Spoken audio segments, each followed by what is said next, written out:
collision with purpose, in pursuit of purpose.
Greetings, friends of the A Collision with Purpose movement.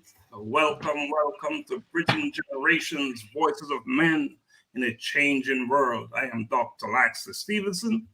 This groundbreaking podcast delves into the multifaceted experiences of men across different generations. In an era where societal norms and expectations are rapidly evolving, this show offers young and older men a unique platform to voice their challenges, triumphs, and perspectives. Hey, my name is Augusta Foster, one of your co-hosts. And what we look to do in each of these episodes is bridge the gap between generations and speak on every area of ranging possibilities and differences of men, from masculinity to careers to family, faith, and fatherhood. I'm Xavier Willcox, also a host. By bringing together voices for varied age groups, the show sheds light on the commonalities and differences in the male experience, encouraging open dialogue and mutual learning. And whether it's a teenager grappling with the pressures of social media or a senior reflecting on the changing definitions of manhood, Bridging Generations is committed to uncovering the real stories of men navigating the complexities of a changing world. I'm Juan Marcel, another co-host, and together we are your moderators for Bridging Generations, Voices of Men. Doc, what is going on this week? Man, what is going on this week, last week, and next week is the question. All kinds of good stuff is happening. Great stuff. I'm so excited to have the four of us on again. Last week we missed you, Xavier. Missed you. You had a situation, Yes. but welcome back, my brother. It's not the same place without you. No, Happy to be here. It's not the same place without you. So we have a full-packed evening tonight. We have two guests on, and you know, we've been dealing with this education and entrepreneurship. And why is it so important that we get these two big things under control? I'm going to ask you, Xavier, why is education and entrepreneurship so important? The way this world's going today, I see it as you're going to have your education and another hustle to go on with it. Because as I just recently graduated from college, my degree means something, but without the experience, it means nothing, especially in the field that I went in with business. And so no one wants to hire a 22-year-old to be the manager of everybody right now. They want that 7 years of experience. So that's why with the entrepreneurship backing, you need to have something to fall back on. Not just in case if the education doesn't work out, but you still need to educate yourself so you can be better knowledge and more in depth with the work that you want to do. And education is not necessarily academic education, is it? No. Right. Extend way beyond that, right? So Juan, you're an educator and a business owner. You're an entrepreneur as well. Why is education and entrepreneurship so important, and why are they so connected? I think, especially, we've been talking about shedding shackles, right? Just breaking those cycles, generational cycles, right? To better ourselves and better our communities. And I think the better educated we are, the stronger our businesses and our practices are. I've learned even through college, of course, but also through life, that education, a continuing education is important. Because life every day is different, right? And everything is constantly changing. So it's important that we are well informed, because it helps us to just also provides us with a blueprint, through education. We learn ways of others and just different practices and theologies and ideologies and philosophies and all these different things and how others became successful. So we're able to put those things into practice to help build our own philosophy of life or just our own practice and business. So education and entrepreneurship are definitely connected. It's like one informs the other. Absolutely. They need each other, don't they? They need, and Xavier explain it so well, right? Yeah. You can have all these degrees, but without the experience that you gain through businesses and so forth, then what do you have? Augusta, what do you have to say about that piece? I think if you're someone who could find a good median between the two, the sky is the limit. I grew up, my father was an entrepreneur for the majority of his now 70, almost 4 years of living. And from him being in my life, being a locksmith, contractor, plumber, him passing some of those skills down to me, I saw his ability to take his actual skills, things he learned with his hands, and go and make a living for himself and his family. And the same with my grandfather. On the flip side, my mother's got some traditional college education, some relatives who, doctorates, masters, etc. And I think if you're somebody who could find that good combination of traditional education, whether that be 4-year, 2-year, whatever, and that good blend of a vocational, old school, go get it after it attitude, get it with your hands, you can absolutely succeed. It just takes the dedication to do either thing. Absolute dedication, commitment, and the willingness to go out there and do the practice, right? It's so important, right? It's one thing to say that I want this. It's another thing to go out there and do the work, right? Yeah. So critical. We made a commitment to each other and to our listeners, to our audience, that we're going to deal in something. So let's talk about the commitment. Let's get to who wants to go first.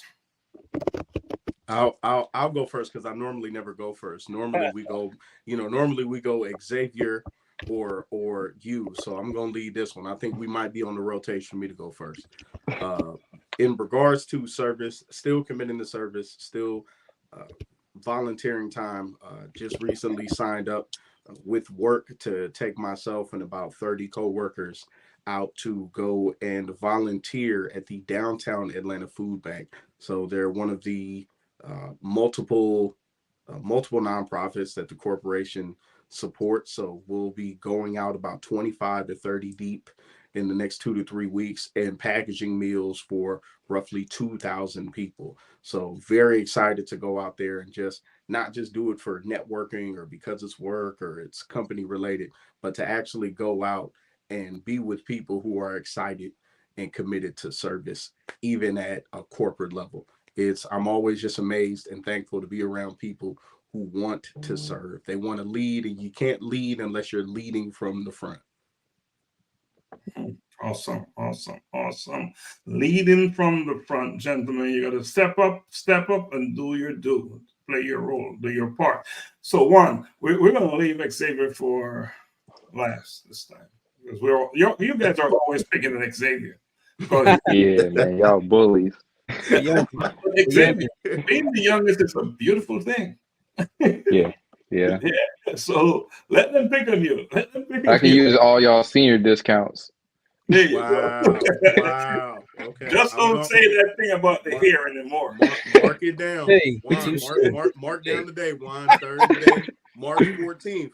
Is when the jokes is flying now. All right. So Juan, talk to us, please. Well, two things. I will say I share with Dr. Stephenson that the interview that I was telling you about, that I was the article that was written up about me in Bold Journey magazine was published.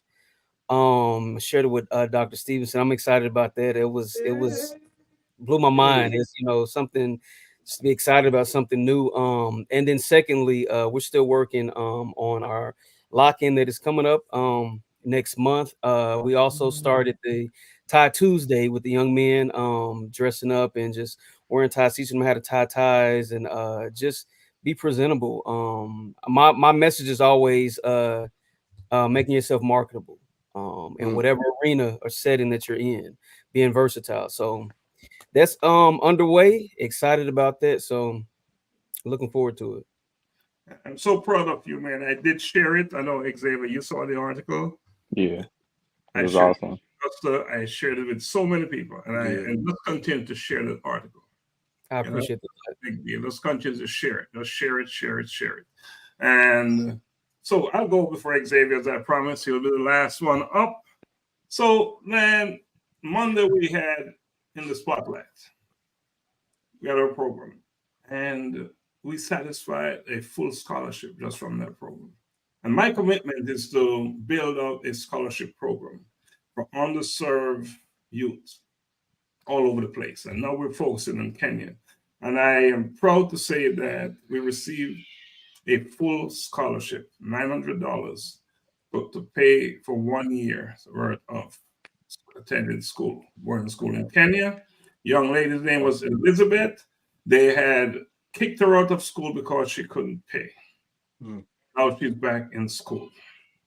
And on top of that, I received enough donation same day to purchase books. Because what I've discovered is that it's one thing to pay the fees to go to school, but guess what? They also need books. Books. They need the material, the resources. Yeah. Need the materials. Now, still need some money for that. Still need some funds for that. We're a bit short. We need a few more $100 to take care of the books for all these students. So far, I believe we have 4 full scholarships. We have, it's working, it's going on. And look, there's another student that just popped up on our radar, which is 9 years old. She's attending boarding school. We're looking to find $500. So by this show next Monday, $900 for her full scholarship. By this show next Monday, I'm hoping that will be a done deal. In fact, when we go in the spotlight show with my guest host, Donald Thompson, we're hoping to make an announcement next Monday. So feeling good about that. Things are happening in a good way. And I also want to add that with my books, A Collision with Purpose, In Pursuit of, and Hurting You, each copy bought at our website, and you'll donate $5 towards a scholarship fund. All right. So let's keep buying those books, not just because we want to sell them, but because we want to fund scholarships for students. All right. Of course, we want to sell them as well. However, Donna, if you can, or producer, and sometimes host on the other show, she functions in capacity. We can't do without her. Jack of all trades. She's behind the scene working this one, so we have what we need to have to present. So all the switching and stuff going on, Donna is behind it. And so, Xavier, I'm going to turn it over to you, man. And I wish I had a better week than y'all, but we're all ears, young man. We're all ears. So my goal was to say no and to focus on myself. Last week I had finished my study that I was talking about. And so this week I'm starting my fitness journey to get back better with my own physical health and stuff like that, because I used to play sports. I used to run track, but then I got into a car accident, so got a little beer belly now. So I'm trying to get that back off and get my abs back and stuff like that. But the overall, the Bible study that I was doing myself, it was definitely an eye opener. It helped me understand more of why I see things the way that I do. I definitely recommend you guys to go on the Bible app and just pick out a plan on there. Just type in whatever you're feeling like. They got some really good stuff on there. But yeah, so that's what my goal is. I'm gonna start posting stuff on Facebook so you guys can see and keep me accountable so I can get my swole on or something like that. But I'm not gonna post it exactly when I'm at the gym. So yeah, don't want to run into the wrong people at the gym. I like the way you slid that the fact that you have a beer belly in there. I was like, I just saw you. I just saw you. I had like 4 t-shirts on belly. under there, man. I just saw You didn't see you. We have the video beer. of You you. didn't see the beer in his belly, right? Yeah. What beer? Root beer? I'm a little more pudgier than what I want to be. Let's say it like that. Okay. Well, you keep doing that. We'll follow you. How about that? Yeah. We'll try to keep pace with you.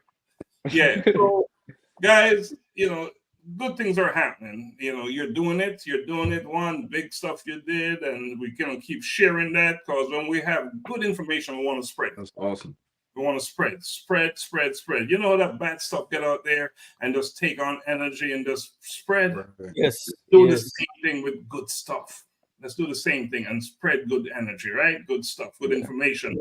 We have 2 gentlemen backstage, and we're going to bring them on after the break. And I promise you, what they have to share with us tonight and with our listeners, with our guests out there, will be so powerful. We're going to talk a little bit about education. We're going to talk about businesses, entrepreneurship, and how important it is. And they're going to share their stories with us, all right? So, but before we go, Xavier wants to add something that is happening in the news right now that can affect us. Xavier, you want to talk about that real quick? Yeah. So the Flint, Michigan crisis, this was something that's been going on for at least a decade now. The headline is Flint, Michigan held in contempt by federal judge missing deadlines to replace lead pipes at center of water crisis. That honestly, that kind of just makes me sad. Like, we've been going on for this about 10 years or so. I honestly forgot about it because I honestly thought it was already handled and stuff like that. But to see a group of people going through this situation and the actual city doesn't want to do anything to help it, it just, yeah. To recall, if I'm correct, she's on a number of social media platforms. I forget the young lady's name, but initially she was referred to as Little Miss Flint. For context, for anyone watching, Little Miss Flint at the time, I believe, was around 9 or 10 years old, maybe. I believe she's now a junior or senior in high school. So this is a young woman who has spent the majority of her life in the confines of a city. One of the cities that at one point was, my family in Toledo, Ohio. Flint at one point was one of the most booming towns in the United States of America due to it being adjacent to Detroit. This was a powerful town. This was great for middle-class Americans, specifically Black and immigrant white Americans who worked these plants and factories, Westinghouse, Ball Glass, Ford, Dodge, GM. And now to see it reduced to one of the most famous people in your town spending her majority of her life without clean water, you would, this isn't a headline you expect from the greatest country in the world. You expect this from a third world country. So it really shows where we need to get better and where we need to hold our politicians accountable when we cast those votes and when you put that ballot in. Yeah. It's interesting that you say that we need to become more involved. Are we speaking up? Are we saying what is on our mind? Are we may not be running for political office, but we have a say. Right. We have a say. And we need to speak up. And if it's even just to say it to your friends, your neighbors, and whatever is on your mind, if you're not in agreement, if you see things happening out there that is not aligned with what is in your best interest, what is in the best interest of your family, your friends, speak up. Put it out there. Put it out there. As we said earlier with Juan, bad information is taken off. If you say it enough and it builds energy and momentum, someone will hear it. So let's not be afraid to say what is on your mind. Speak up, speak up, speak up. You may not have a voice at that table where they're making the decision, but you can influence the decision from right where you're sitting.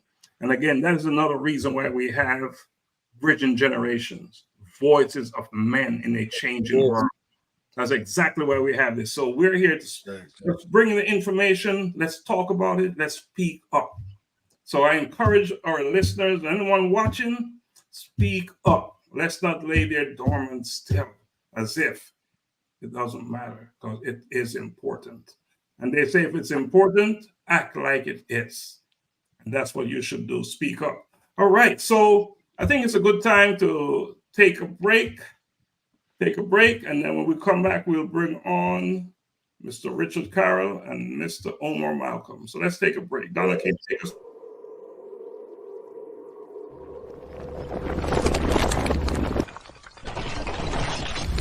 A collision with purpose, in pursuit of purpose.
Welcome back.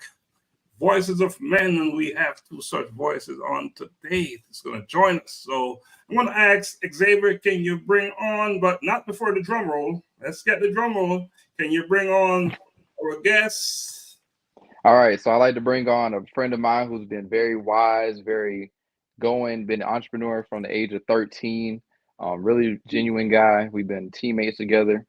We play the same position at KCU, and awesome guy. I'm gonna let him do a little bit more explaining of who he is because he can tell it 10,000 times better than I can. I'm gonna bring on Mr. Richard Carroll. Let's do the roll. Oh, there he is. Welcome. Well, first, I want to say thank you, Xavier, for allowing me on y'all platform. Dr. Stephenson, Juan, Augusta, appreciate y'all for having me.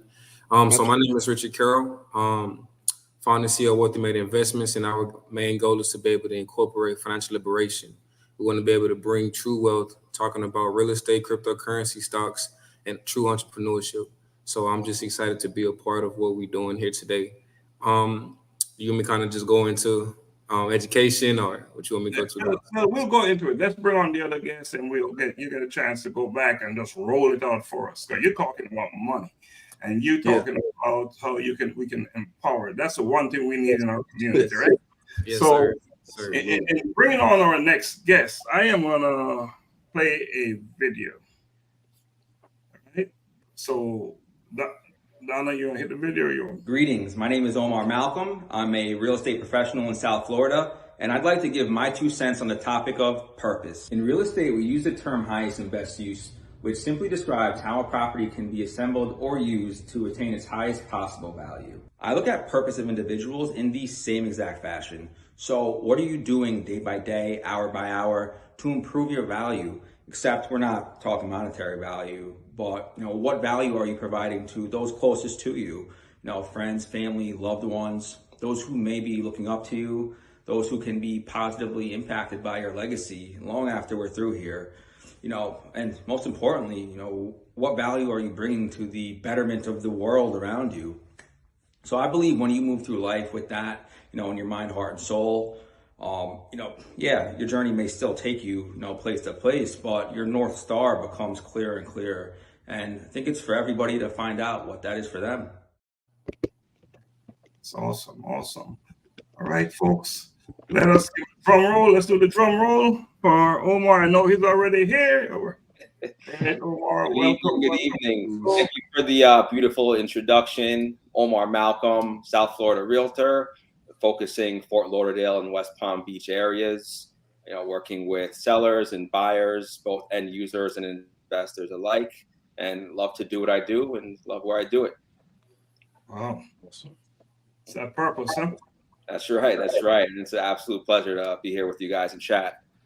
Awesome. So Richard, you started to take a deep dive into your stuff. So let's continue that conversation you were just having with us. Tell us what you do, share with us, and tie it into how it can be beneficial to our listeners, to our audience, and especially to these young Black men out there.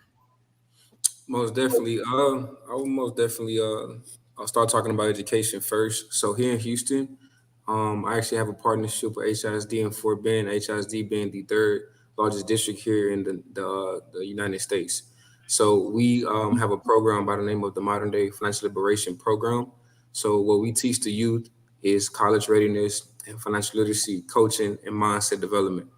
And I truly believe for everyone, right, not only the Black community, but everyone, we should truly understand the foundation of financial literacy because, we talk about so many different things that's going on in the world when it comes to, minimum wage, loss of jobs, AI taking over so many jobs, people are getting laid off. And the reality is, there are a lot of jobs that's not available anymore. But there are multiple things that we can actually do to be able to accumulate the amount of streams of income that we can obtain. But we have to be able to go and find the information. The information is there, it's free. It's a thing called YouTube that we use for a lot of things, and we should be utilizing it for our own education. So we should take advantage of that for sure. YouTube been around for a while, huh? Yes, sir. And still a secret. So many. Isn't that something? Yes. When all the information is there, it's still a secret. So let's hear from Omar. Omar, tell us about what you do,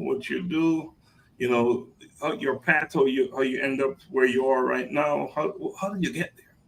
Yes, certainly. So, coming up, I had an education, went to college, went to university. But I always kind of had entrepreneurship tugging on me. Even after I finished up with school, I was working a 9-to-5 job. I always had, little side hustles going on. At one point I had left and completely just dove right into entrepreneurship as a personal trainer, actually, originally. And it was very clear to me, even from then, that my skill set and just my overall disposition was better suited for that world.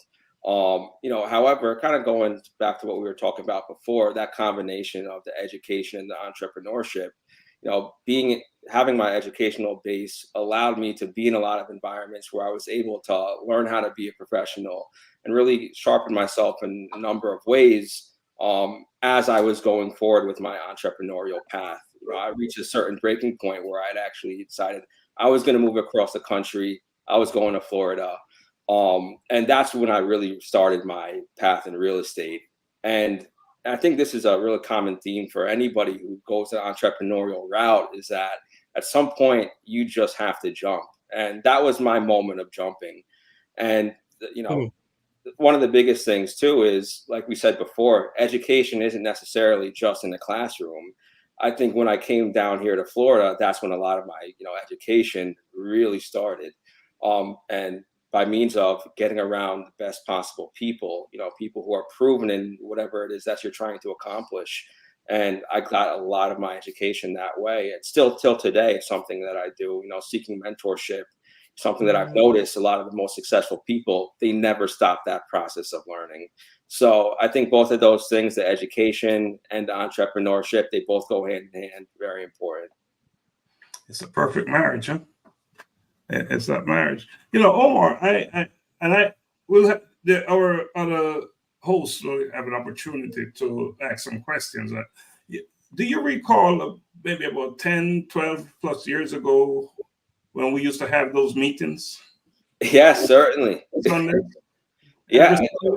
Every single Sunday, we would have meetings. Can you share? Because I think if more of us are still doing something like that, that would be so powerful. So can you share what those meetings was about? Yeah, definitely. I mean, it was covering a lot of the same stuff that we're discussing today, just entrepreneurship in general. And even going back a little bit further from where I just started my timeline, frankly, that's probably where a lot of that entrepreneurial, interest sparked in me, was during those meetings. We went over like E-Myth, huge, very popular business book. I'm sure a lot of people are familiar with. That's something that we dissected, and a lot of those fundamental lessons, we discussed, and I found that so beneficial at that early age. And what comes to my mind right away is just exposure, right? And that's something that limits a lot of people from going down certain avenues, is just the lack of exposure.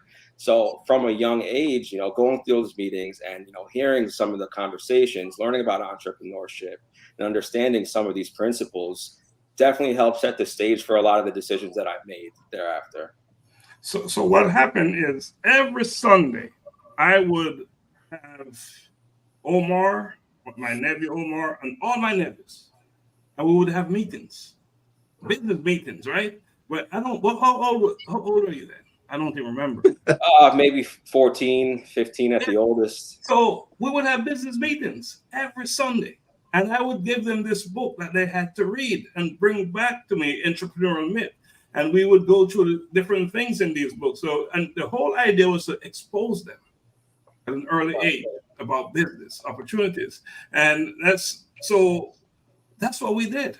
And then at one point, I had all of them travel from wherever they were to come to my house, and we would have a meeting in Atlanta. So creating that exposure, it's powerful. It's powerful. And the more of us, this is something that we should still be doing, by the way. Mm-hmm. Each of us on this platform can do that with some young folks coming up. So we did that, and Omar, you always tell me that made such a huge difference in your life. And I believe it because I see the results. And I'm saying that to say, just to put it out there, we need to do more of that. All right, so let's open the floor. So Augusta, Juan, Xavier, if you have any specific questions you'd like to ask our guests, please do so. Absolutely. Well, real quick, Omar, you said you took a leap or you jumped across, because where are you originally from? Before Florida, where you from? Originally from upstate New York. Gotcha. Okay. But the follow-up question is just this for both of you. I always ask people about their why. What's your why that just keeps you going? What led you to do what you're doing now, and what keeps you when sometimes it just gets rough, gets challenging, frustrating, whatever it is? Like what's your why? You asking me or Richard? Either one. Rich, Omar, either one. You got it, Omar. Yeah, well, I mean, just diving right in. I mean, obviously, we have so many great opportunities around us. Here in the U.S., not a perfect country, but we definitely still do have a lot of great opportunities. So making use of it, being born during this era where we were born, I think it's something that we all have to take full advantage of. Even though we do have certain obstacles that are inherent, in society, when you open up your eyes to the, things that we do have at our hands, that we do have in control, I think it's very important that we don't let that go by the wayside. And going back to, being born when we were born, all the technology that we have at our hands, being an entrepreneur during this era has to be one of the most exciting things. Some of the tools that we have, AI, the amount of advancement that wasn't here a very short time ago. We have to look at the tools that we have and the blessings that are right in front of us. But even expanding on that, as far as a bigger purpose, I mean, we also have a commitment to our last name, our family, the folks who are going to come after us, like I mentioned in that video. I mean, that's a huge why. If any of us have children as well, people really looking up to us. I think we really have a duty to maximize all the opportunities that we have at our hands. And that really keeps me going every day. What a why. What a powerful why. So, Richard, can you address that question, your why? Most definitely. I would say my family. I'm the oldest of four. I have two brothers and a sister, and I have, both parents. So, they always raised us the right way. And I always told them, I said, y'all work hard, y'all work long hours, but I want to put myself in a position, right, to not only lead and be a leader for them, but be a leader for my siblings so that we can free them. And then on the other side, the bigger reason, of course, God. We serve a God that is not limited. We serve a God that is all doing. So he has allowed us to have access to all this information, like Omar was referring to. But when it comes to my purpose in educating, it's because decentralization and blockchain in itself, there's a major wealth gap that takes place between minorities, right? And then the 1%. The 1% of those different groups, right? I'm not going to name the groups, but there's a $1 trillion wealth gap. Now we have access to a platform called cryptocurrency, right? Where literally decentralizations, it eliminates the middleman, which is the banks. We don't have to worry about how much money can we accumulate and being able to obtain a certain limit of credit, trying to obtain a credit limit from the bank if they're going to approve us or not in regard to documents or non-doc approvals.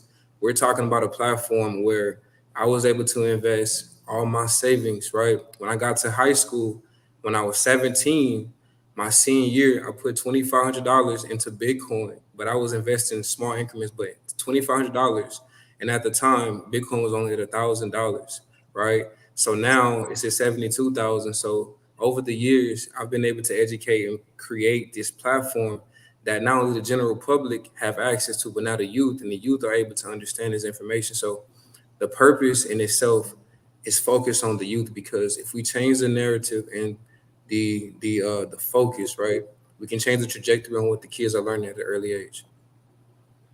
I have two things to say, right? When the IRS is getting involved, you got a good thing going, right? When they touch in cryptocurrency, right, where you get more accountable, so you got a good thing going with that. But just on this platform, it brings me so much pleasure. And I have evidence that we're in a good place.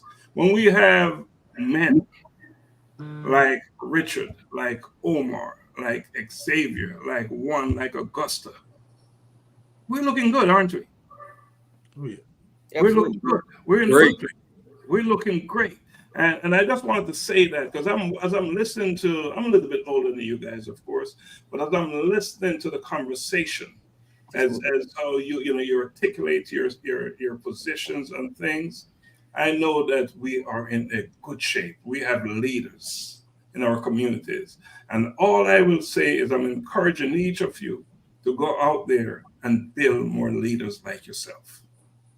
That is a commitment I would like to see Omar, Richard, Augusta, Juan, and Xavier take on. Just go out there and build more leaders in our communities, and we will be okay, no matter what. So let's move the conversation along. Augusta, I know you like to ask questions. Oh yeah, I've quick question. I think it'll apply to both. First off, to Brother Richard, salute to the Buffs. Salute to the Buffs. I see you. Outside of that, for both of you in your respective fields, One kind of leaning more towards real estate and direct front-facing business and marketing, even marketing yourself to be able to sell homes and doing that business. To Richard, a lot of marketing involved in yours. Now, I'm pretty sure both of you appeal to an array of clientele, but specifically when it comes to approaching your business and the strategy, what are the hurdles you've seen of being successful or even educating your folk that look like you? You good, Omar? I'll let you take it. Yeah. I knew both of you were kind of delayed like that. It was, I don't want to be Okay. disrespectful. I saw it on both of y'all. Like, I don't. Yeah. My mom. No. Both of you had my mama watching face. Like. And no, of course, it's all about transparency. We have to be transparent in order for change to take place. What I would say in regard to our people, lack of information and assumptions based upon social media. And the reason I say that because the one thing that is highly led is this thing called trending. Whatever we see trending, somebody can post right now. Somebody can say, the Voices of Man was talking about racism from the 1800s. Somebody will believe it, but they've never seen they never watched the live or nothing. So what I would say is the lack of information. Also, some individuals don't have access to the information, right? There are a lot of communities who are not aware, right? So when you're talking about generations who have not been exposed to this information, it is very difficult for them to be able to just walk into a space and adapt to talk about real estate. It's kind of difficult for them to understand credit. It's difficult for them to understand what entrepreneurship is as a whole if they've never seen it. So I think the narrative in itself will have to be switched with us being leaders. And like Dr. Stephenson said, we have to go about creating more leaders so that our kids will have access to the information that we're talking about. Cool story. Yeah, just to kind of piggyback off of you, I agree with everything you said. I do think in the youth coming up, there is a growing segment of, especially with how much information is out there on social media, it's, on Instagram, TikTok, all the more exciting apps where the youth are more heavily involved. I feel like you do have more youth that are becoming a lot more excited in the allure of entrepreneurship and real estate. So I do think there is a lot of attention there. So, being that the attention is there right now, as leaders, people who can get out there and really connect with the youth, whether it be, through social or in the communities, I do think that the interest is there. Definitely. So, Xavier, I know you're a man of many words and a big broad smile. So let's what kind of questions do you have? So I kind of want to know what was like the moment when, like, for both of you, when you guys could pat yourself on the back and say, I'm pretty good at what I do. What was like your confirmation that you were in your calling? A part of, I think, what keeps you sharp is kind of having it in the back, at least for myself. Maybe it's a personal thing, perhaps even a flaw, but kind of always having in my head that I still need to keep getting better. So there's always that little chip on my shoulder. But when you do start getting the consistent feedback from the consumers, people around you, it could even be that random comment from somebody in your personal network. Oh, I saw that video that you made that I loved, and you start hearing those consistent comments. A lot of people are giving you the same feedback. Eventually, when you start hearing the same thing from multiple people, it's like, wow, I am actually okay at what I do. But balancing that with I guess staying humble, if you will. I don't even like using that word too much. But realizing that, okay, I am good. I'm getting traction, but you have to continue pushing the levels up. So sometimes I try to put the noise blockers on when I'm getting too many compliments. But yeah, that's where it comes from. The positive feedback from the customers, the people that you seek out to serve. I would most definitely agree with you 1,000,000,000%, Omar. I would say the people in general. I would say for me that one thing. I would say in 2021, after just putting in hard work, not knowing where everything is going to go, because at this time I'm solely just investing in myself, right? So in 2021, when I graduated from KCU, I stepped into this lane of education. Let's start educating our people. And a company by the name of Earn Your Leisure reached out to me. Are you guys familiar with Earn Your Leisure?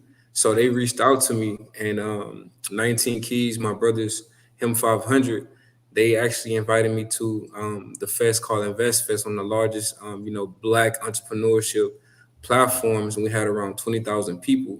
And when that took place, God, He really spoke to me. He said, the Bible says, much is given, much is required. Those who humble themselves, you shall be exalted. And you always have to be a pupil of the game no matter what. So in 2021, I took it upon myself to go to the books, teach myself more, learn more things that I don't know. I created the entire list. I didn't even focus on things that I knew, because there's no point of focusing on that, right?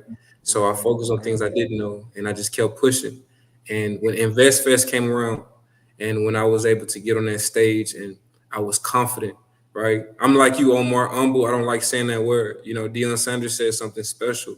He said, don't allow my confidence bring out your insecurities, because when people say humble, sometimes they devalue themselves and not really bringing out the reality of who they are, right? We believe in God, we have faith in Him, but we don't have faith in the gift that God gave us. So at that moment, I knew it was my purpose. Wow. That's impressive. I was just thinking about how this quote that I always say this quote, I try to live by it, but Dr. Maya Angelou said, when you learn, teach, when you get, give. And just listening to both of you, that sounds exactly how you guys model your life. Like you said, Richard, you went and you read, and gained more information, so you were able to sit there, like you said, confidently, and educate. And I think that's the biggest thing. We've been talking the past couple of weeks, shedding shackles. We almost kind of touched on it, in you all's introduction, about just breaking these cycles, these generational cycles that we've been in when it's come to finance, and just the lack of information, just the restrictions that our community has had. So just seeing, both of you all in your industry just thriving, right? And having a heart to serve and still serve your communities. You educating, and you're also equipping these folks. I live by three, core values: educate, equip, and empower. And everything that you all are doing is leaving them empowered. I feel like now, if I was to sit with either one of you, I would feel empowered at the end of that conversation, just that time with you, because I believe now that it's possible just from watching YouTube. And what I think what struck an interest, I was reading some information just on the percentages of Gen Zers that are interested in or more likely to go into entrepreneurship. And they're looking, Gen Zers, of course, with the ages, 11 to 26, 17 to 26. And it said 66% of teens now are more likely or interested in going into entrepreneurship than working a traditional job. So in this time now, you're absolutely right. We're educating ourselves, because there are, youth and young adults out there who are thirsty and hungry and wanting to know how to better themselves, but not in the traditional way. Have either one of you just noticed like this increase in young folks just going after, these business ownership, and just wanting to, whether it's conferences, investment groups, and all these different things? Have you guys noticed an increase in the interest of young people in this industry of real estate, finance, investments, and stuff like that? Yeah, I've definitely noticed an increase. And, I've touched on it a bit before, just this overall allure of entrepreneurship and real estate, right? And you see it all over social media, especially with real estate. It's something that, is very attractive, if you will. So many folks used to watching the HGTV. So it easily pulls a lot of people in, right? And yeah, I think, now's a time where you could really capture the youth's attention, just because of some of the tools that we have. Being able to go all in on that entrepreneurship is just far more possible today than perhaps it was 25, 30 years ago. It's more practical for a teenager to say, I think, I'm going to be a full-time entrepreneur. This is what I'm going to do. That's a way more practical thing today, I think, than it was 30 years ago. I think perhaps Dr. Stephenson could speak on that a little bit more. I just think we have a lot more tools today. So it's a lot more of a reasonable route for the youth. So like I was saying, us as leaders, if we can really get in front of these kids, whether it's on social media, spreading good information, if you have the opportunity to get involved in the community, I think now's a great window to do so. I think also too, as leaders, really talking about the realities of entrepreneurship to kids. So I think it's a sticky trap, right? It looks, sexy, if you will, but I mean, the reality is not everybody is cut out for entrepreneurship. You find so much negative talk, people, talking down on, going the traditional education route, getting a good 9-to-5 job.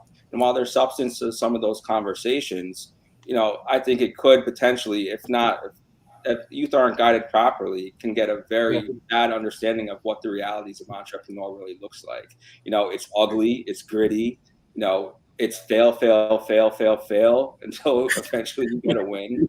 And not everybody's cut out for that, So I do think it really takes leaders to have a true, honest conversation and make sure that we're guiding whoever's, looking to us for advice. We're guiding them in the right way. Let's hear from Richard, and I have something I want to say after Richard's addressed the question. That's actually powerful, Omar. The reality of what it looks like being an entrepreneur. You have low days, you have high days, you have days where nothing takes place, right? You're sitting down and you're writing down your vision. And our motto is visionary manifest dreams. And I really believe that, a lot of things that I'm seeing right now with individuals in Gen Z, are a little bit younger than me, transitioning into college or after graduating college.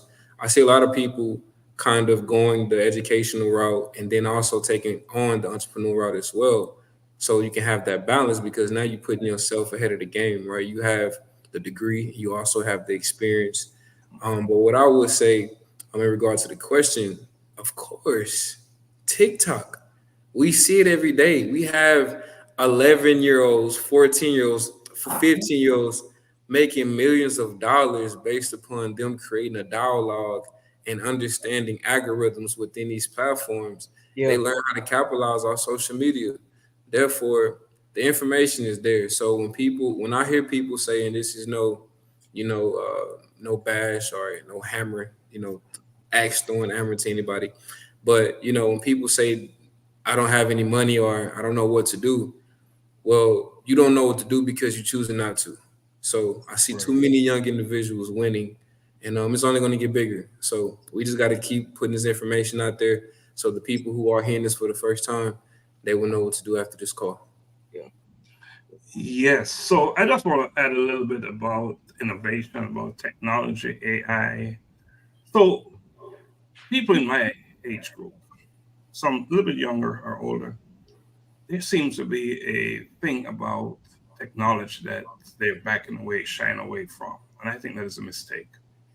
I think there's an opportunity for every single person on this earth to use technology to advance whatever initiatives they're working on. And too many are saying, I'm not touching it, I'm not using it, it's not for me. Guess what? It is here to stay, and it's nothing new. AI is nothing new. It was Richard that talked about Google earlier and YouTube. It's all artificial intelligence, right? At work. So all these tools, it's just the way they package it now, and they have this name, artificial intelligence. If you use Grammarly, it's AI. It's been around, right? We used it in school. In fact, we use it in school. So get used to this notion of AI. It's nothing new. It's been here. It's just more advanced. And guess what? It's going to even become more advanced. So instead of working against something that you cannot beat, you can conquer, align yourself with it and get the best use you can get to advance your personal initiatives, your business initiatives. So that's what I want to add. And Omar, you said it earlier, entrepreneurship. It's not for everyone, but I believe it is also, right? It's not for everyone in the sense that maybe you don't have to do it full time. You don't have to totally depend on it. But you should also seek out opportunities where you can become the captain of your own ship, right? So there are so many part-time entrepreneurial opportunities out there. One of the fears a lot of individuals have about being an entrepreneur is there's no guaranteed check, and we know that very well, right? I've been a entrepreneur since 1996. I've not had a job, so to speak. So I sort of understand a little bit, and not knowing when that check is coming. If you're not cut out right, it can drive you crazy, right? Because it's never a done deal until it's a done deal. And Omar, you know what I'm talking about. With the real estate thing, it's never closed until it's closed. That's right. Until that latest thing, right? So understand that even if you're not pursuing entrepreneurship as your main gig, still find ways, find opportunities to provide a service that is needed, that is in demand. And there's so many opportunities out there to do just that. So entrepreneurship is not for everyone, but it's for everyone. It's all about perspective and how you apply yourself to the term and to the concept. So that's just what I wanted to say. That right. I can't agree with you more, and I'm glad you built on that. Thank you. 100%. Thank you. Can I ask this question to our guest? Is there a formula for successful entrepreneurship? Is there a formula to it? Consistency. Yeah, I'd say. I mean, consistency is definitely at the top of the list there. Not quitting. That kind of goes hand in hand. Not being and I touched on it before, but not being afraid to fail. You have to. I wish I could give credit to the person who I heard this term from, but failing forward, right? And failing fast. All those lessons as you move forward, that's what's going to develop you. And one thing I've realized in a lot of industries, when you look at a lot of the folks who are at the top of the industries, I can speak for real estate. I'm sure a lot of different practices too.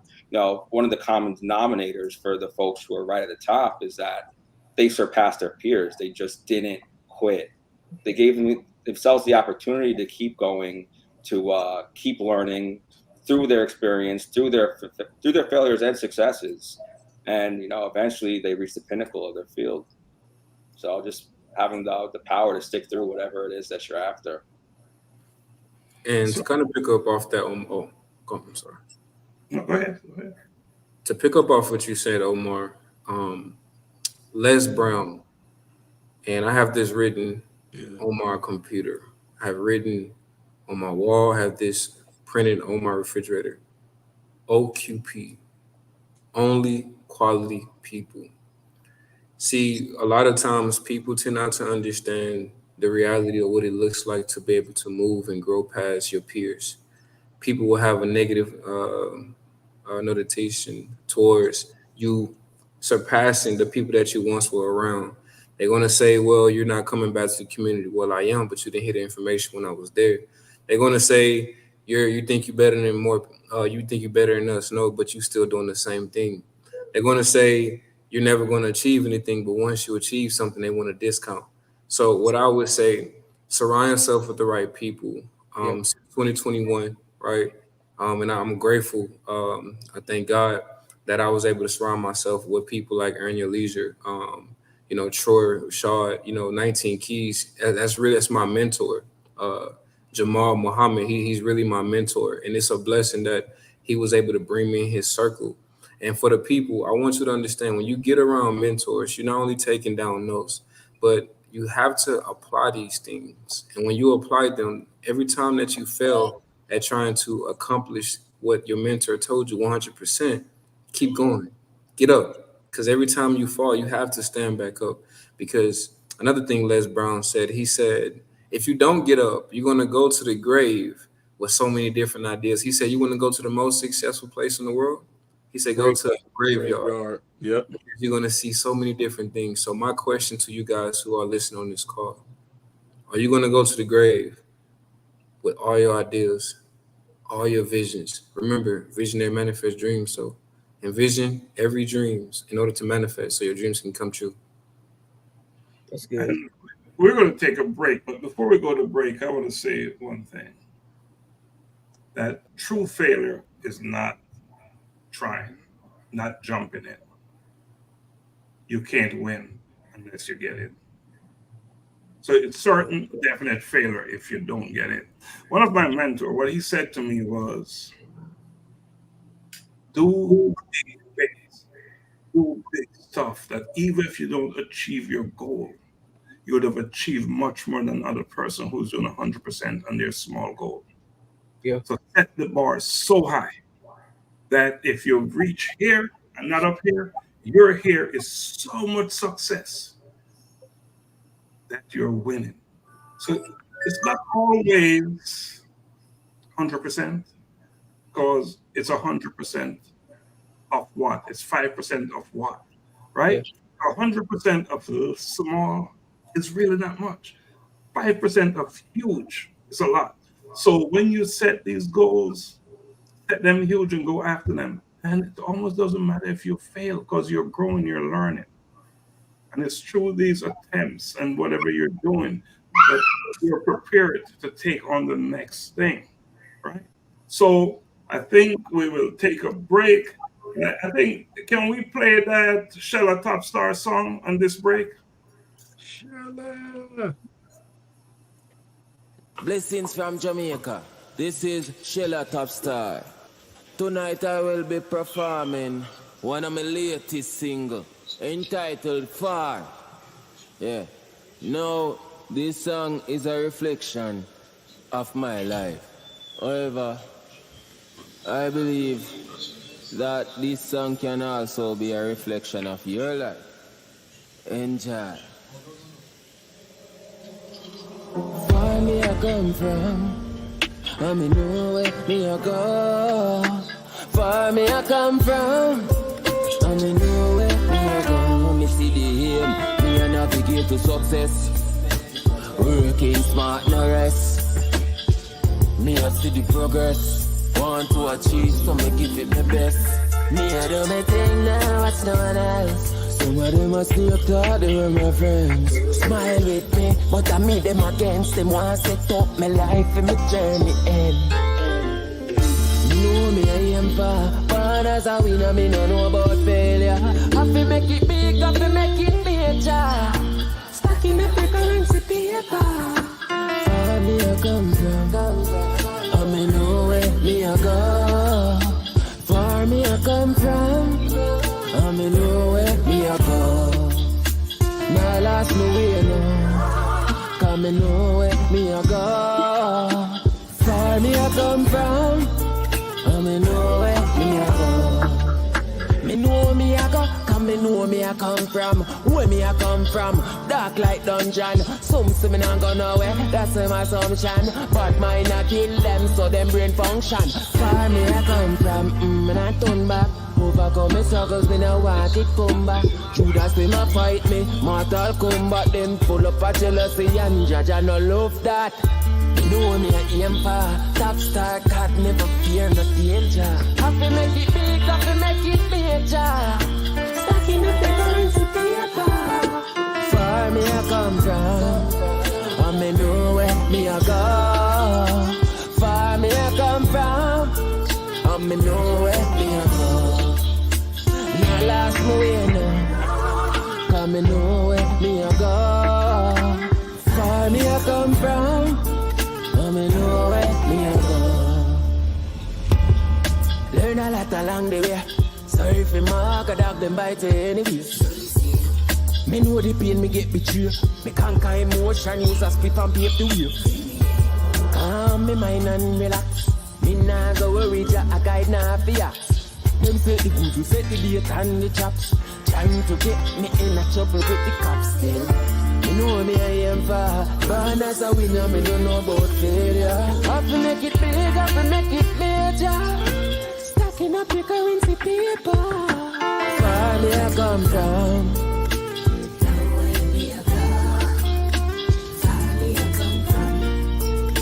Me know where me I go, and I tell you to me not last me way now. Cause me know where me I go. Far me I come from, and me know where me I go.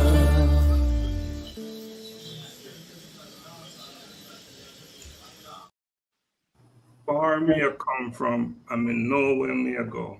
Born as a winner, I don't know anything about failure. That's what he's saying. And it's not what we're talking about. Yep. We're Yeah. all coming from somewhere. And look at where we are. Look at the conversation we're having, talking about failure, but is it failure? We're growing, we're learning. And that's what he's singing about, you know. So thought it was appropriate to play that song. You know, Richard, you started to talk about mentoring.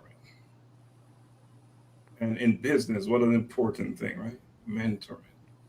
So I want to open up the conversation and talk a little bit about mentoring. So one, I know you're big on mentoring, you're big on it. So what do you want to say about mentoring and bring it to our guests, please? Well, I'll always start off by saying I'm a product of mentorship. I would not be where I am today, the man, the understanding anything without the men and women who actually took the time to just really impart. So I think it's a valuable thing. And even Richard and Omar have already touched on this. Just about reaching back and pulling somebody along and educating them, just showing them the principles and tips and stuff like that. And I can just tell, like, when you talk about 19 keys and your mentors and stuff like that, how important is it to we're talking about mentorship, how important is it to, I think, be more intentional about reaching those and pulling them alongside? How important is it to you in your practice and everything that you do, both Omar and Richard? It's valuable. I would say a lot of people, they always, they probably think about being a part of, certain circles. They probably say, hey, I wish I could, I want to sit at the table with Jay-Z. I want to meet these people, Steve Harvey. But what you have to understand, there's a huge responsibility that come with that, right? And it's not just because of expectations of what you've been a mentee, right? Of what your mentor is requiring out of you, but it's also you putting yourself in a position. And one thing I always emphasize on with my mentees and being a mentee myself with my mentor 19 Keys, I always tell him since day one, when I shook his hand, I looked in his eyes, I said, I will and I can. And I told him, I respect your time. So every second I'm going to take into consideration because every second matters. I'm intentional with every move. So what I would say for anybody who's a mentee, always understand that your mentor does not have to take that time to teach you what they have learned over the course of their life. So just be intentional with everything that you do when you are a product of a mentee. Right. And to piggyback off of you, myself as well, product of mentorship. I think we all are in some way, shape, or form, whether we realize it or not. And with mentorship, it doesn't necessarily, the way I look at it, it doesn't necessarily have to be this super formal thing. Anybody that you're spending time around, who you're reaching out for information, they could be your mentor without you guys even ever having that conversation, right? It's so important. And as a mentee, and like you said, everybody's time is valuable, right? As a mentee, I think the biggest compliment that you can give to your mentor is actually applying the knowledge that they're giving to you and letting them see that. And what that does, number one, you're applying that information in real time. And it's going to inspire that mentor to keep on pouring into you. They're going to say, wow, this is somebody who really wants to learn. And on the flip side of that, as you're going through that process and you're learning, you're building yourself to a point where you can start to pay it forward. When you get the opportunity to start mentoring somebody else, you have to take advantage of that. I mean, that's the greatest gift. Again, like we were talking about before, duty, that's where the duty starts. When you get those opportunities, you have to take full advantage. And even selfishly, one of the best ways to continue learning is to teach. So, it all goes hand in hand. The teacher always seems to learn the most, right? It's so interesting, but so true. Right. Always seem to learn the most, And so when one teach to learn, right? Yeah. Yeah. So Xavier, we're talking about mentoring here, and it's a big thing, right? Yeah. It's huge. We're all product of some kind of mentoring, whether directly or indirectly. We're all influenced by the work of someone. Even at a distance, you can be mentored, right? Even at a distance. So what do you have any particular questions you would like to ask Omar or Richard specific to mentoring?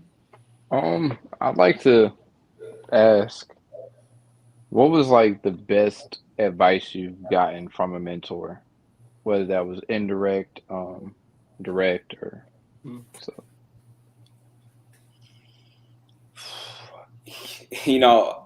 Frankly, that's a tough question to completely package, because I've gotten so much advice from a number of different mentors on a number of different things.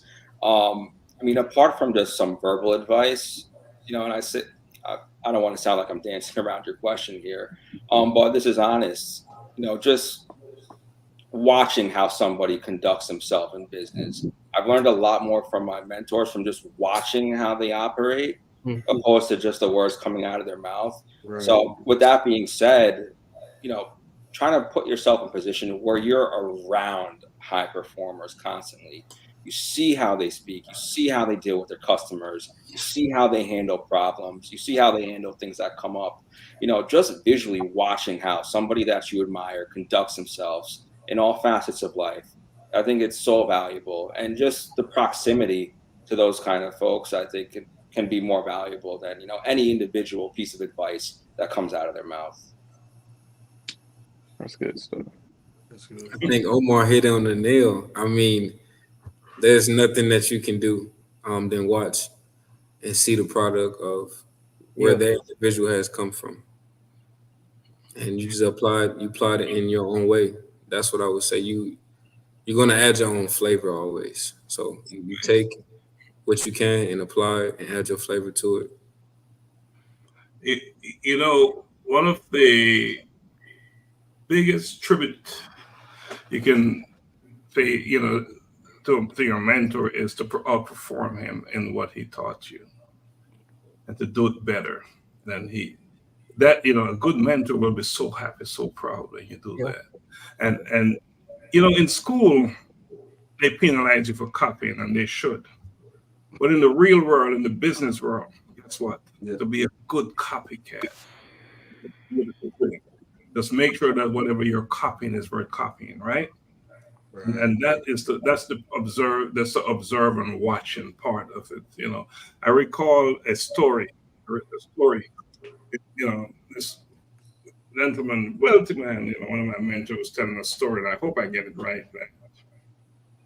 His son would come to the farm to work, and he hired his dog. He had his nephew to work with him on the farm, right?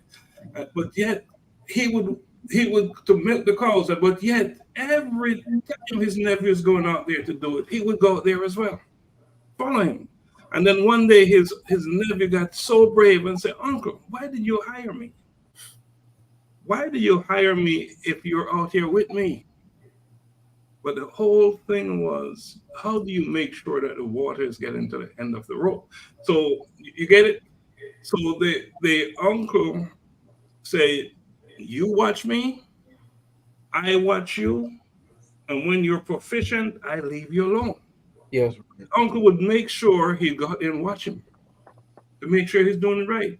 And when he felt comfortable enough that he got it, only then would he walk away. So that's the importance of observing and paying attention, watching, and science, right? Right.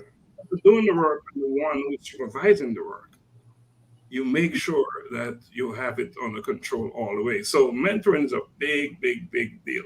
Augusta, what do you want to say about mentoring? I know you're big in mentoring as well. Yeah, I mean, like I said, I enjoy interceding and doing intervention work, to specifically for kids who look like me, who in that age might have been misled. But I like specifically the story you told and discussing of, the real, it's almost biblical, the real sign, show me the fruits. Like what fruits are you bearing? And, when I think mentorship, I'm a father. And so whenever I think of mentorship, I think of, from a parenting perspective always.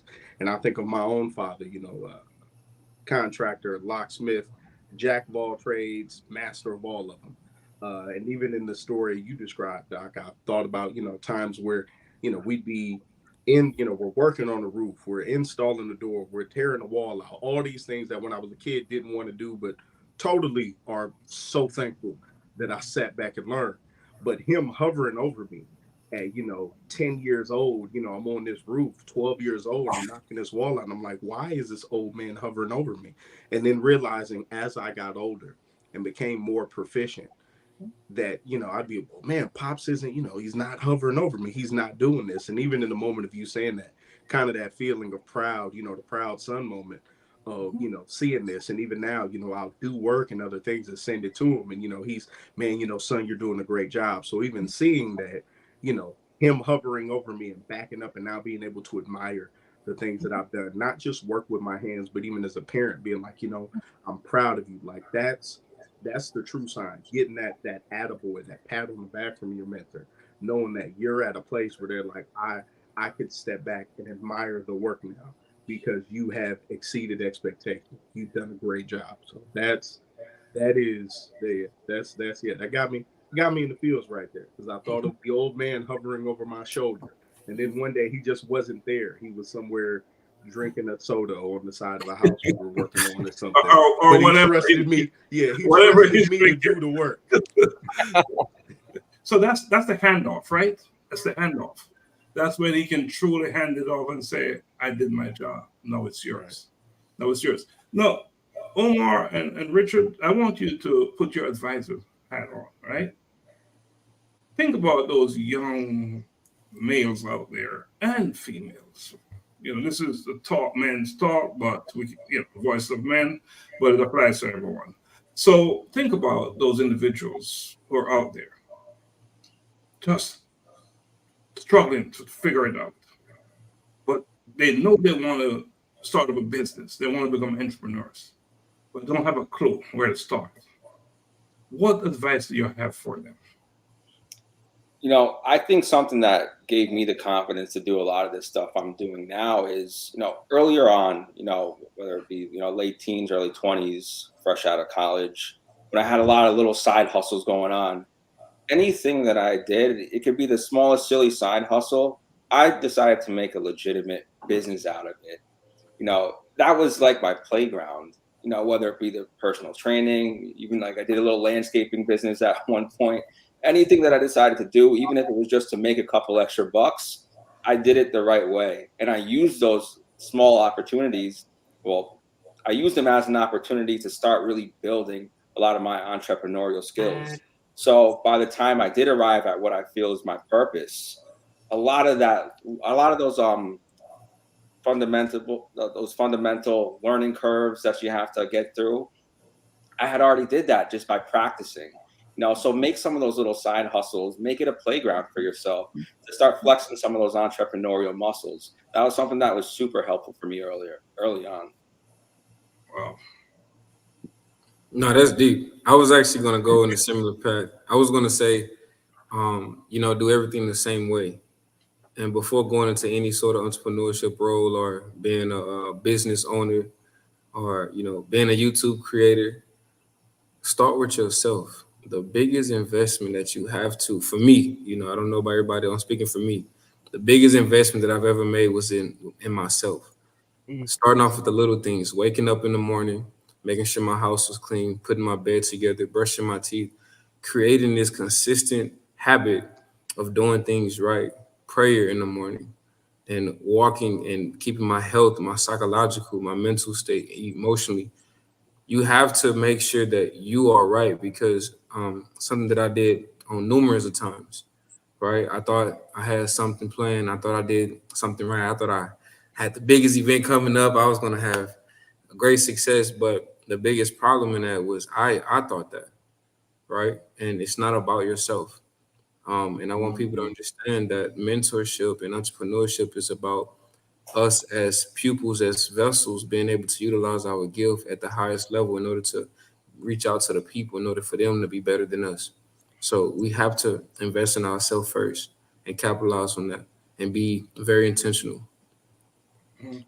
I love that. Just to piggyback off of you, Richard, self-exploration is such a huge part of this. And like I was mentioning with kind of making a playground and some of the earlier things that I was working on. Yeah. Those were the years where I really learned a lot about myself. You learn what your emotional thresholds are. You learn how you react in certain situations. You start to see what some of your weaknesses, flaws are, because you suffocate them to come out by just diving in and starting to do this stuff. So when you do get a big opportunity, you already know yourself very, very well. So when some of those issues can pop up, okay, I know how I typically would react to this situation in the past. You're ahead of that roadblock. So giving yourself the opportunity to really learn yourself, you don't know until you know. So the earlier you can hop in and start doing some entrepreneurial stuff, I recommend it. It's only going to help you. And that is so awesome, because what you're really doing is building your intuitive state. So when something pop up again, you've seen it before, right? So you can respond to it as opposed to react. And that's a big deal. Too often we're reacting as opposed to being responsive. And what you're doing right now will prepare you to be more responsive as opposed to reacting. You react to what you don't know anything about. You respond to what you know. And so big conversation here. So big that we're getting close to wrapping up. But what I want to do, I want to bring this panel back on for another show. I think we have so much that we didn't touch on. So I'm going to extend an invitation to Richard and to Omar to come back on so we can continue this conversation, because all the conversations that we have had in this platform is just awesome. But there's something about here to tell me this: we have unfinished business. Do you all agree? Definitely. 100%. We'll hop back on. I agree. Yeah, so we're going to have you both back on, and we're getting to the point now where we're getting ready to wrap up. But before we wrap up, I want to talk about the commitment piece. And you would have heard us while you were backstage, Richard and Omar, when we talk about the one commitment we made to this panel and to our listeners, people watching. Is there any commitment that you have, Richard, personal to you, that's something personal that you're working on and is important to you? And the same thing, Omar. And if so, would you like to share it? Of course, prayer. Prayer to me is probably one of the most important things, and I wanna really touch on this. If y'all don't mind, prayer to me is bigger than you just closing your eyes and you talking. You're not having a conversation with the sky. You're not having a conversation with the space around you. You're having a conversation with the cosmos, the something that's astronomical. That's something that cannot be explained. We're talking about an infinite source connected to the source. And prayer, I believe, brings out manifestation. And when I say this, it's not from a biblical perspective, because people have different beliefs. I have a lot of family members and brothers who are Muslims, but it's more so being able to understand that you have to be able to control your inner self. And Dr. Stephenson, I heard you talk about it. Your inner self and this inner knowledge that you have. But when you pray, I receive wisdom, right? I'm speaking for myself. Knowledge can be learned and obtained through reading, through watching, right? Me and Xavier graduated from KCU. We've acquired a lot of knowledge. Cool. But wisdom comes from prayer and you truly understanding yourself. That's when you can truly tap into who you are and understand your full capacity of your true calling. So I commit myself every day, Dr. Stephenson, to prayer. That's awesome. I love that, Richard. And I think we're aligned in a sense there. That's definitely been a huge commitment for myself, in the past year or so. My faith is something that I really put at the forefront of my life. Being on an entrepreneurial journey, I'm speaking for myself here. A lot of things were going right. A lot of things were clicking, but there was always that little feeling that there was just one missing piece there. And for me, it was my faith. It's something that I wholeheartedly really leaned back into. And I've noticed everything in my life change, personal, professional, so I can't speak enough on that there. If you have the opportunity, everybody does, to, lean into your faith, the return on it is infinite. And really going back to what we were talking about before, purpose, what drives us, right? We're talking about a lot of our earthly purposes. However, you know, your faith, the man upstairs, I mean, that supersedes everything. So having that at the forefront of everything you're doing, I mean, it's a power. You're a force to be reckoned with once you're in line. Someone said amen to that. So I had to bring that up there. You know, I want to take this opportunity to share with the panel that we're going to Kenya in September 12th. And I would be so blown away if this group here would come to Kenya with us. I don't know how possible that would be, because that would be huge. You talk about making a difference and mentoring and helping to shape lives over there. If a group with young men, powerful minds, if you could come to Kenya and any one of the trips that we take over there, and I think what a difference you would make. What a huge difference. So I'm putting it out there.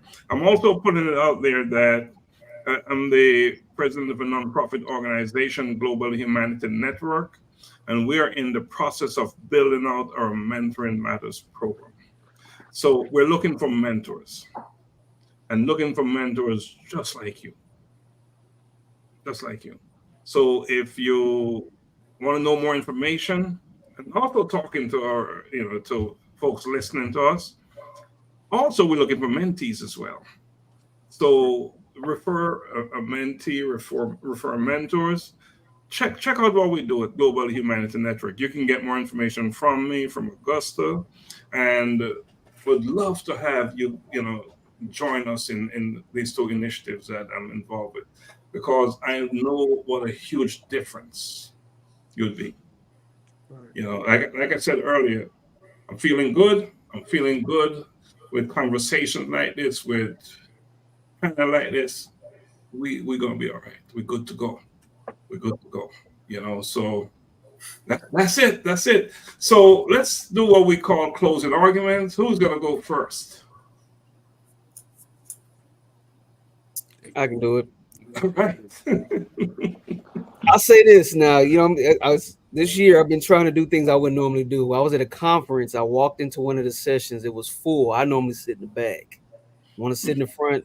I actually walked all the way up to the front and sat on the first row on the end. You don't understand how much stress and anxiety I was under, because when I was in school, I sat in the back, but I walked up because I'm doing something different. I want life to look like different. So I'm trying different practices, and it was exhilarating and nerve-wracking at the same time. But anyway, so I said I'm going first. So I've decided to jump out there and go first. I'll say this, that I love how both of them, they said that it's not enough to just watch your mentor. It's not enough to just watch from a distance or up close. Like you have to apply it. You can take notes, you can spend time, you can listen, even when it comes to, you having a mentor from a distance. I have a couple of them, you're watching them, you listen to them, you play it on your streaming platform, whatever it is. But the true sign of you getting it and then making the impact is you applying it. So I like this. So it's not enough to just take notes, y'all. If you are a mentee, you have a mentor, you got to apply what, they're putting in time, so make sure that you make their time worthwhile by applying those tips and principles. I like how both of them touched on that. Love it. I'll go next. I'll make it quick. Whether you be a mentor or mentee, as the brother spoke, the importance of time. Never forget, today is the only today you will get. You have opportunities for tomorrow if it comes, but today is the only today that you are going to get. You will never get March 14th, 2024 ever again. So maximize your today. It's powerful. Do everything with a reason. Yeah, that's how I would sum that up. But I'm so grateful for both of you guys to come on today and shed all your wisdom. Personally, I'm so proud of you, Preach. Well, Richard Carroll. Love you, Bro, I bro. was so proud of you, bro, to see all your success, man, just coming out of Grace in Kentucky and doing all your stuff, man. We've had some rough days, man, in the past, but just seeing all your success, and bro, I'm just proud of you. I'm awestruck. We got to stay in touch, though, for real. No, we like that, man. I appreciate you, brother. Yeah, no, just closing remarks, a lot of the same things I've touched on already, but never stop reaching up, never stop trying to develop yourself, learn, seek the mentorship. Again, doesn't have to be formal, and also in the reverse too, never miss any opportunity you do get to be a mentor to someone. Again, doesn't have to be informal. It could be a 30-second conversation on the grocery line or walking out of the office when you're seeing somebody new. Yep. That 30 seconds that you stop and give them, you don't realize that could be the most impactful 30 seconds in their career. It could just be one little thing that you hit on that day that changes that person's life forever. So don't overlook those small opportunities for mentorship. I would say always be authentic and be yourself, and always have the top confidence. I don't care where you are. I don't care who says you cocky. Have all the confidence in the world.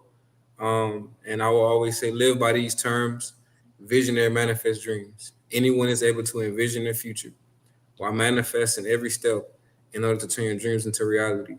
And when you be yourself and you be authentic, there's nothing in the world. When you know you're giving your best, anybody can say. Wow. Preach. Xavier, you want to go again? Xavier, you want to go again? Hey, I do want to say something. I do want to say something about Xavier. I want y'all to understand something. Like, in college is different, and I want y'all to know the city that we was in. He can tell you it was in the middle of nowhere, like the middle of nowhere. And it's a lot of people who were exposed to multiple things. But what I can truly say, Xavier, something that we did separate ourselves from just everybody. We stayed in the word, man. And X, bro, I'm proud of you. I see what you're doing. You pleasant. See you and your girl, wife. I'm proud of you, bro. Man. Like, keep doing what you're doing. But this is a prime example of being selfless. He's a representation of that, being able to reach out to me, and we stand in connection, keeping that brotherhood. And now we strive to change the world together as a collective. I think that's beautiful, man. This is a prime example right now. With you, Dr. Stephenson, as well, with your nephew on the call. It's just a beautiful thing. It's family. We building together. Much love, bro. Much love. Wow. I'm up next. Well, Yes. First, let me say thank you. My co-hosts for coming on every single week, making the commitment, and on for hours, and during the week preparing for the show. That's a big deal, and I really and truly appreciate that. I want to say thank you to our producer doing her work backstage, Donna. That's a big deal. I really appreciate that. To Omar and to Richard, man, you knocked it out the park. Yes. You offer such valuable information. I'm inspired. You've motivated me today. You've inspired me, and so much that I know you need to come back on because we have so much more to talk. We'll be back. You'll be back? All right. I love that. I have to chase him to get him to come on. You see how quick he said he'll be back? Well, that's a good sign, right? That's a good sign. And Richard, appreciate you coming on. I know Xavier been telling me, when can Richard come on? When can Richard come on? He's been saying that to me. But you came on at the right time with Omar. You guys complemented each other so well. And so just want to say thank you. I'm going to ask you to just stay, when we go off, just stay backstage for a couple of minutes so we can have a quick conversation. But I just want to close out and say something about growth, right? And that is so important because that's what we're talking about. Growth is an integral part of the human experience. Just like a tree that needs to shed its leaves to grow new ones, we too need to let go of old patterns, thoughts, and behaviors that no longer serve us. This shedding process can be challenging. It requires courage, resilience, and an unwavering belief in our ability to change. But I want you to remember, every great transformation begins with a simple step forward towards self-reflection, towards growth. So I just want to leave that with our audience and with us, because we are all about that growth. We're all about change. We're all about getting rid of those things that are no longer serving us. And I think the sooner we recognize those things and get rid of them, the sooner we make room for the things that will serve us.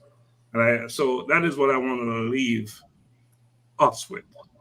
All right. So to our listeners out there, we appreciate you joining us. We appreciate your comments, and we appreciate you keep coming on every week.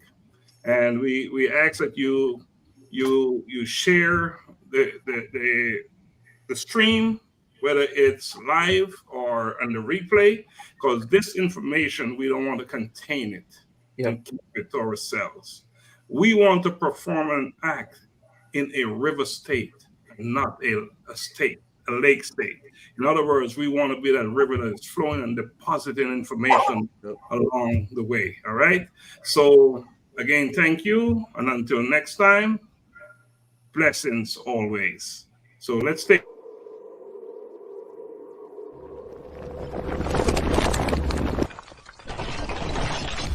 A collision with purpose, in pursuit of purpose.